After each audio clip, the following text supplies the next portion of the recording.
I used to think I had it made. Name's Jake. I'm 42. I own a car dealership in Fredericksburg, Virginia. Been running it for about 12 years now. I've got a couple hundred employees across 3 locations, and I make damn good money. People around town know me. I sponsor the local football team, donate to the fire department, hell, even ran for city council once. Lost, but still, folks remember. I'm not flashy, but I'm proud of what I built. I work my ass off for it. My day-to-day's pretty routine. I'm up early, at the lot by 7. Emails, inventory, pissed off customers. There's always some drama. Sales guys screwing up deals, suppliers cutting corners. I've learned to keep my cool, even when I want to throw someone through a window. You don't survive this long in my business unless you learn to deal with people who smile to your face while trying to screw you behind your back. Then I go home to Natalie, my wife. We've been married 15 years. She's smart, ambitious, always chasing some big idea, nonprofit projects, animal rights campaigns. One time she tried to open a vegan bakery, even though she can't bake for shit. She means well, but she's intense, always needing a cause, something to fight for. Me? I like keeping my head down and stacking wins. I build. She dreams. That used to work. But over time, I started to feel like we were living in 2 separate lanes. And somewhere in that gap, there's Greg. Before we start, how's your day going and where are you joining from? Greg's her best friend. Vegan chef. Does pop-up events and Instagram collabs, and whatever else people do when they don't have a real job. I've never liked the guy. Always felt fake to me, like he's playing a role he thinks people want to see. But Natalie swears he's brilliant and compassionate and deeply conscious, whatever the hell that means. He's always around. Dinners, fundraisers, even came with us to Maui once. 3rd wheel on our anniversary trip. I put up with it. I figured, if she needs that kind of friendship, fine. I've got my shop, my crew, my world. But lately, something's shifted. I can't explain it, but the way they talk, the looks they exchange, I feel like I'm watching something I'm not supposed to see. And for the first time, I started to wonder if I've been too blind, too trusting, for too damn long. So when I decided to throw a dinner party to celebrate breaking a dealership record, highest monthly sales in 12 years, I wanted it to feel like a win. No speeches, no big production. Just good food, good drinks, a few close friends. Natalie said she'd handle the invite list and the decor, which was fine by me. I just wanted one night where I didn't have to think about the lot or worry about the next deal. People started showing up around 6. I'd fired up the grill myself. Real food, real fire, not one of those electric pans Greg's always dragging into our kitchen. Andy brought ribs from my favorite joint, my service manager brought bourbon, and for once I felt like I could breathe. Greg was the last to arrive. 45 minutes late. He strolled in wearing this loose black button-down like he was hosting a TED Talk on food and spirituality. I didn't say anything, just gave him a nod and went back to my drink. He made a show of hugging Natalie like he hadn't seen her in years, brushing a piece of lint off her shoulder and whispering something that made her laugh. That sound, her laugh when she's around him, it's not the same laugh I get. Dinner started smooth. We had a spread, grilled steak, chicken kebabs, salad, wine. Greg, of course, passed on everything but the kale and mushrooms. Made a joke about how the carnage on the table reminded him of a crime scene. People chuckled. I didn't. Jake, he said, mouth full of leaves. Ever think about how your business impacts the environment? Like, on a soul level? I looked up. We sell hybrids too, Greg. Even added 2 EV chargers out back last month. Oh, no shade, he said, waving his fork. I just mean, like, moving metal and chasing commissions. Ever feel like it's all a little empty? Natalie laughed. Greg, stop. He just closed his biggest month ever. Can't we let him enjoy one night? Oh, I'm enjoying, Greg said, still smiling at me. Just making conversation. You know I admire the hustle. It's just different worlds. I knew what he meant. He meant his world was higher, more enlightened, more woke. Mine was just blue-collar, grinded-out capitalism. I took a sip of bourbon and didn't answer. Quick note, before listening, share which city or country you're watching from. Then he asked Andy how many hours he works per week, like he was collecting data for a documentary on burnout. Probably 50, 60, Andy said. Greg raised his eyebrows. Damn, that's like prison with a paycheck. I leaned back in my chair, jaw tight. Greg, Not everyone can make a living flipping tofu on YouTube. Someone coughed into their drink. Natalie shot me a look, but Greg just smiled wider. You're right. I'm lucky. I get to do what I love. And I don't measure success by spreadsheets. He stabbed another piece of mushroom like he'd just said something profound. I let the moment sit. Then I turned to the others and started a new conversation, anything to shift the energy. But the digs kept coming. After dessert, Natalie got up to pour wine. Greg watched her walk to the kitchen and said, "You know, Jake, not many men would be cool with their wife being so radiant and underused at the same time." I turned toward him slowly. What the hell does that mean? He held up his hands. Relax, man. I just mean she's got so much to offer. Passion, creativity, vision. But she's stuck planning barbecues and ordering dealership banners. I heard Natalie laugh again, from the kitchen this time, and that cut deeper than anything Greg said. I wanted to stand up, drag him outside, and tell him exactly who the hell he was talking to. But I didn't. Not yet. Instead, I clenched my jaw, finished my drink, and leaned into the back of my chair like it was holding me down. The rest of the table went quiet. Even Andy didn't say a word. Natalie came back, handed Greg a glass, and sat beside him. They clinked their glasses together, laughing about something I wasn't part of. And just like that, I felt like a guest in my own damn home. Greg took another sip of wine, looked around like he was on stage, and said, "You know what's wild? People will spend their whole lives pushing cars, and then retire thinking they actually built something meaningful." That was it. I pushed my chair back and stood up.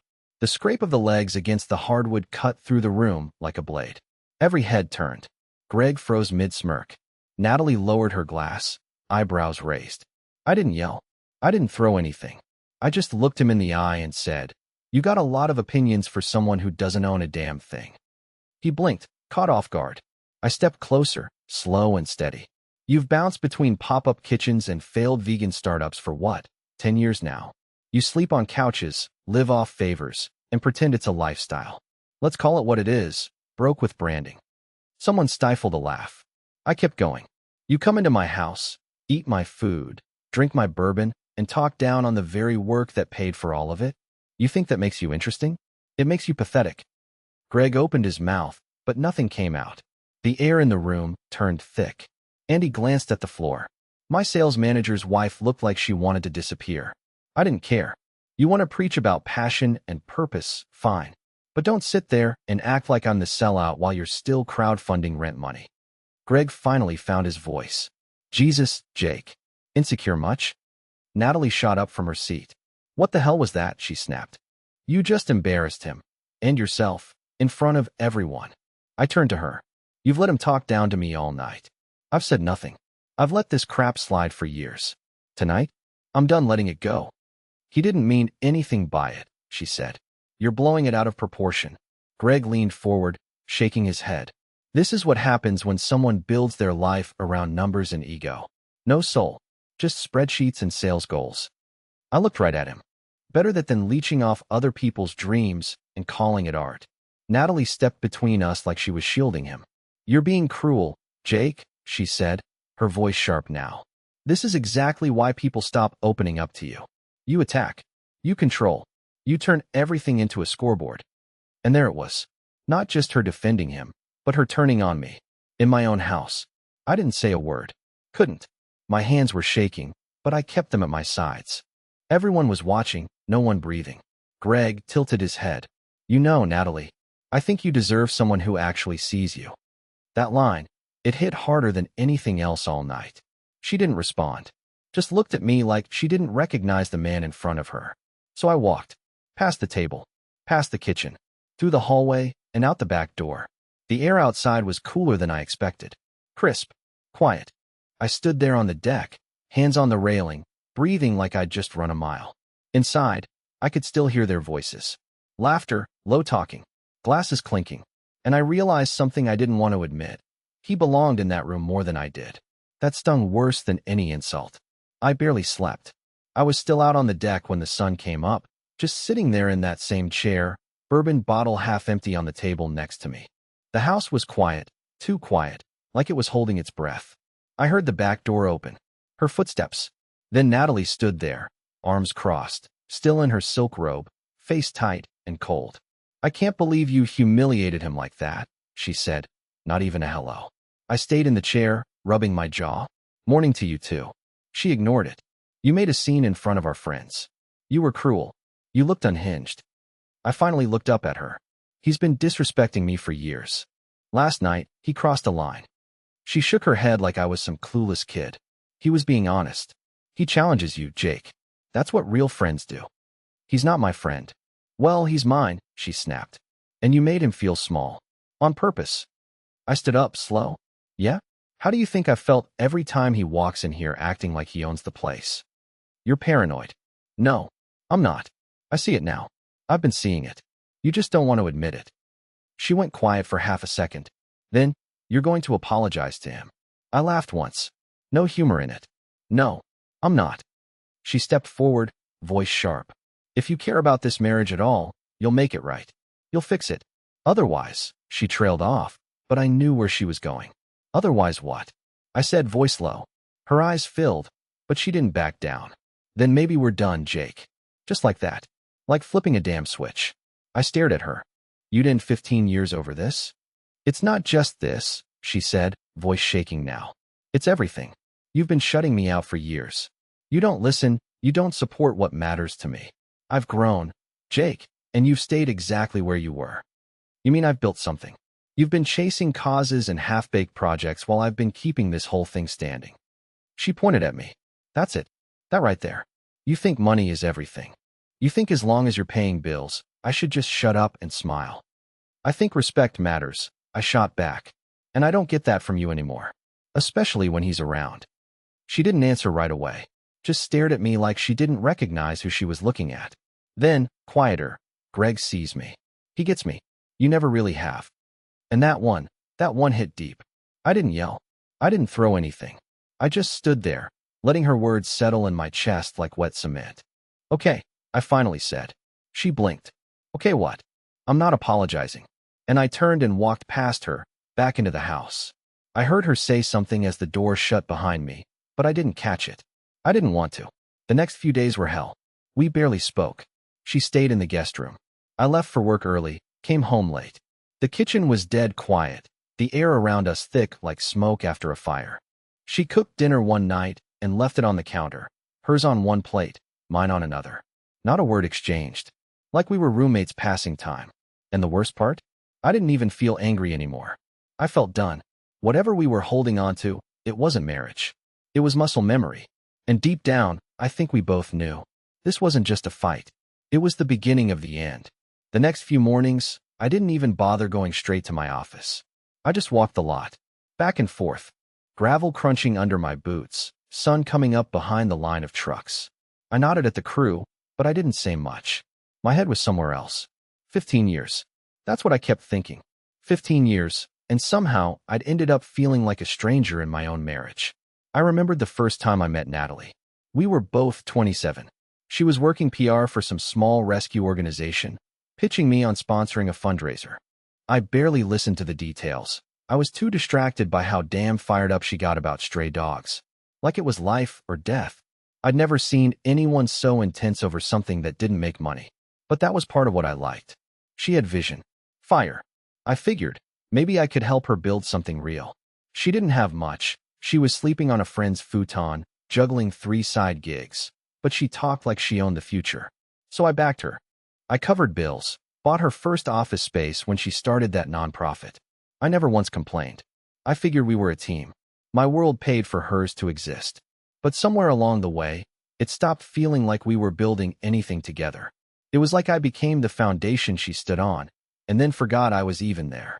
That thought kept chewing at me. I tried brushing it off, but every time I saw her walking through the kitchen, texting Greg, smiling at her phone, it hit all over again. He was always there. Quiet, casual, lurking just enough to be part of her every move. Birthday dinners? He came. Charity events? He planned them. Even the new layout for her office. Greg had ideas for the furniture. And I stood off to the side, always paying, always clapping, always ignored. That night, I called Andy. We met at the bar near the old dealership, the one where we used to shoot pool before either of us had mortgages or gray hair. He ordered 2 beers, looked me dead in the face, and said, You need to wake the hell up. I didn't argue. I've been trying to stay out of it, he said. But you've been bending over backwards for years, man. She doesn't respect you. She tolerates you. I took a long drink. You think she's in love with him? Andy shrugged. Doesn't matter. She's given him more of herself than she's given you in years. He's not just her friend. He's her replacement for everything she says you're not. That one sank deep.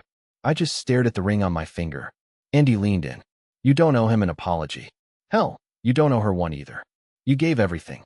She wanted a pedestal, and you gave her one. Now she's acting like you're in the way of her glow up. I let out a dry laugh. Feels like I've been financing my own replacement. Andy nodded. Exactly. And for what? So she can keep chasing some version of herself that doesn't include you? That was it. I didn't need any more advice. I'd heard what I came for. On the way home, I stopped at the dealership again, walked through the back lot, hands in my jacket pockets, thinking about everything I'd built from the ground up. I didn't need Natalie to validate it. I didn't need Greg's approval either. I was done apologizing for being the one who showed up and built the damn thing. She could have her causes. He could have his kitchen lectures. Me? I had work to do. And this time, I wasn't doing it with someone dragging me down. The next morning, I walked into my office and shut the door behind me. First call I made was to Ron, my accountant. I need you to go through every dollar we've sent to Natalie's charity stuff, I said. I want to cut off. All of it. He paused. You sure you want to do that? Yeah, I'm sure. By noon, I had a full breakdown in my inbox. 5 years worth of checks, transfers, grants, and backdoor funding. Tens of thousands gone to causes I didn't even know existed. A sanctuary in Asheville. A grant for some online eco-cooking series. Some web startup Greg had pitched to her, and she begged me to back. I let all of it happen. Every time she said, "It matters to me," I opened the checkbook. Not anymore. I booked a meeting with a lawyer I trusted, someone who'd helped me draw up contracts years ago when I bought out my second lot. He sat back in his chair and listened while I laid it all out. My marriage is circling the drain, I told him. I don't know if she's cheating. I don't even care. But I'm not losing half my business because she decided I'm not deep enough. He nodded slowly. You're going to want to start documenting things. Get ahead of it. If this heads toward divorce, you want the foundation in place. Especially if she tries to come for part of the dealership. She will, I said. She'll try.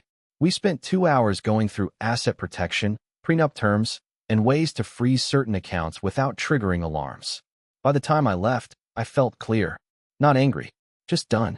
That night, I walked through the front door with one thing on my mind. No stalling. No more guessing. She was in the living room with a book in her lap, pretending like things were normal. Legs curled under her, tea on the end table, Greg's voice humming softly through her phone speaker. Some podcast she never used to care about until he brought it up. I didn't sit. I didn't ease in. We need to talk. She looked up, wary. Okay. I'm not apologizing, I said. Not to Greg, not to you. I stood up for myself. If that's a problem, we've got bigger issues than I thought. She set the book down, already defensive. You didn't stand up for yourself. You attacked him. No, I said. I finally called out the guy who's been taking shots at me for years while you pretended not to notice. She crossed her arms. Jake, it wasn't an attack. He's passionate. He cares about the world. I laughed. No, he cares about sounding smarter than everyone else while living off favors. And you let him. You made space for that in our marriage. You let him come between us. She stood. You think this is just about Greg? You think if he disappeared tomorrow, we'd magically be okay again? I think if you respected me the way you respect him, we wouldn't be having this conversation. She stared at me, breathing hard. So what? You're just done? I nodded. Yeah, I am. Just like that, she said, voice rising. 15 years, and you're throwing it away because you can't handle being questioned? No, I said calmly. I'm walking away because I finally realized you're not on my team. You haven't been for a long time. She shook her head, tears starting to form. You don't get it. He listens to me. He sees me. He's not afraid of depth or change or being a permanent guest in someone else's life. I cut in. Yeah, I know. That's his talent. Making people feel seen while contributing nothing. Her face twisted. You sound bitter. No, I sound free. She stepped back like I'd slapped her. So what now? You want a divorce? I'm not rushing into anything, I said. But I've already started protecting what's mine. I'm not going to let you or him twist it into something it's not. She wiped her face, suddenly cold. You think I'm giving up Greg just because you're hurt? I'm not. That didn't surprise me. Not anymore. I figured, I said. You made your choice. She opened her mouth to say something else, then stopped. For the first time, she didn't have a comeback. It was like she realized I wasn't bluffing. I turned and walked to the stairs. No drama. No yelling. No final plea from her. Just silence. That was louder than anything she could have said. The next morning, I called my lawyer and said, start the paperwork. That was it. No more waiting, no more weighing options. The line had already been crossed, and I wasn't about to drag it out just to make it feel less like a loss. I wanted clean. Fast. Done. The following weeks were all business. Legal meetings, asset breakdowns, account freezes, house evaluations. We split things down the middle on paper, but emotionally, she walked away with a lot less than she thought she would. I stopped going to charity dinners, mutual friend gatherings, any place where I might see her or hear Greg's voice echoing off someone's wine glass.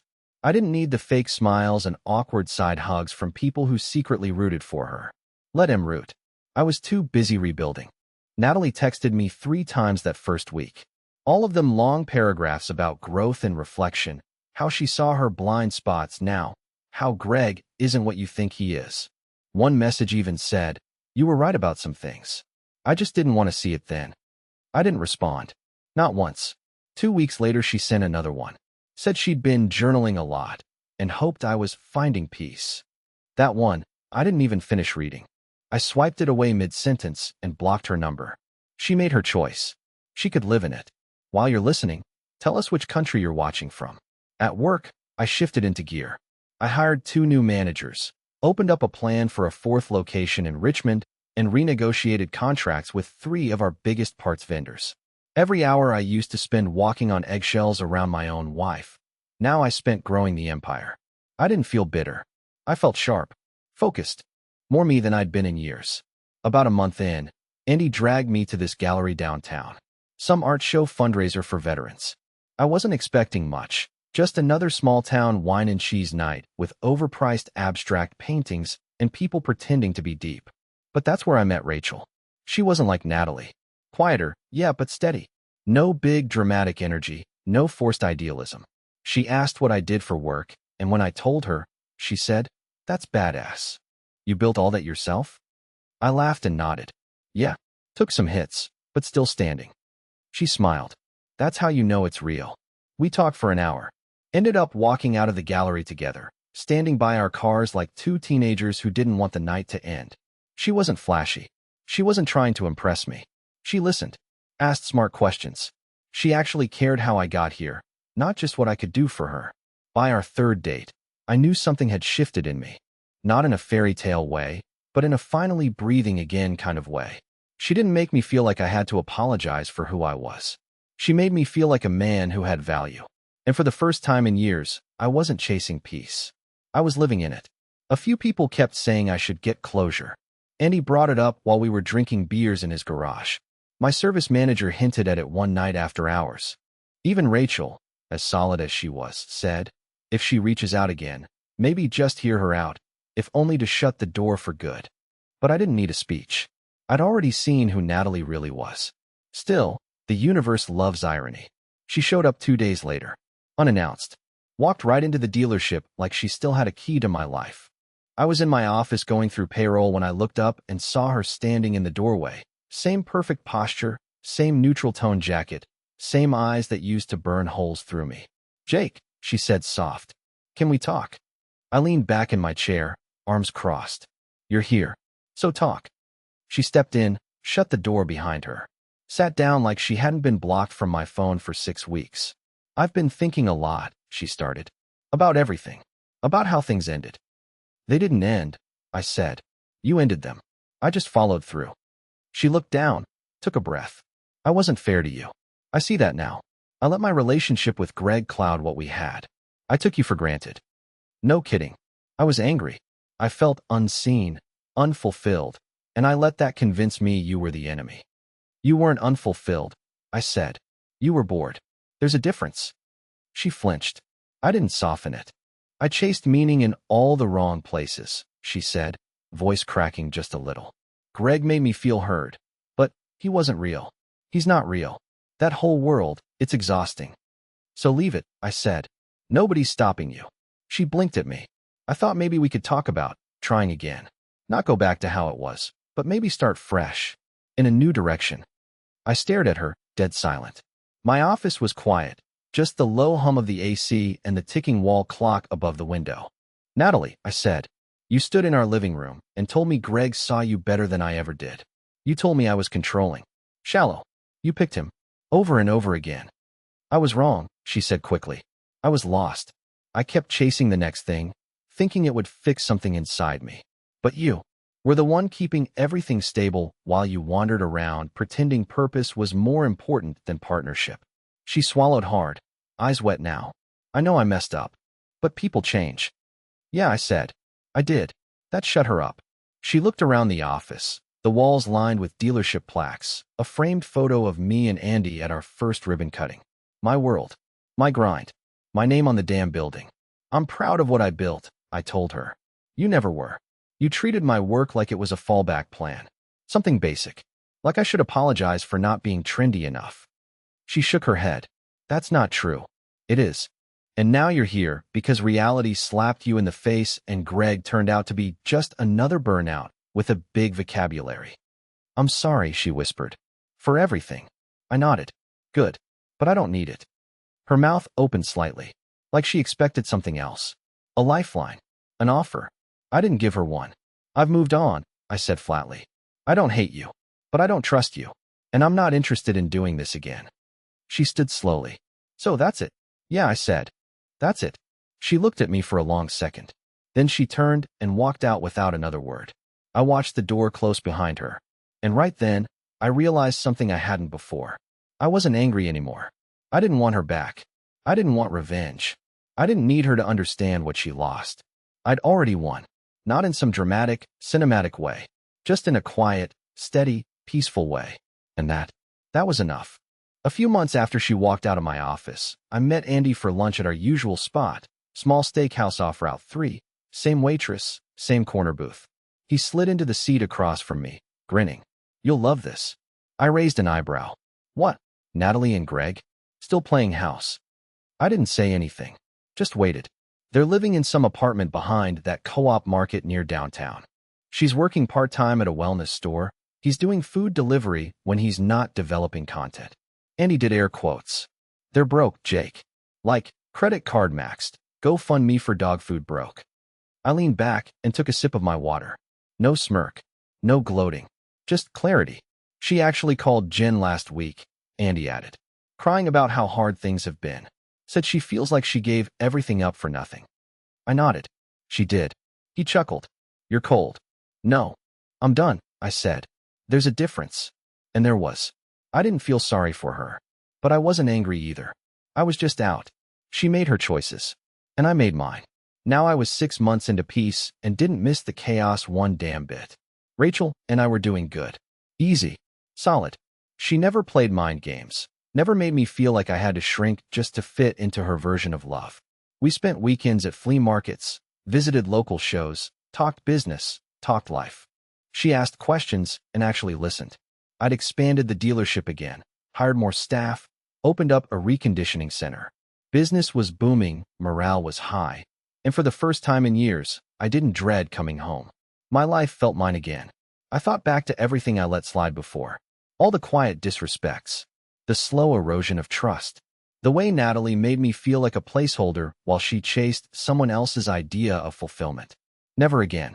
People always say trust your gut, but no one tells you what to do once you realize you've been ignoring it for years. Well, I figured it out the hard way. When someone shows you who they really are, not once, but over and over again, you don't ask for more proof. You don't debate it. You don't bargain. You walk away. And you don't look back.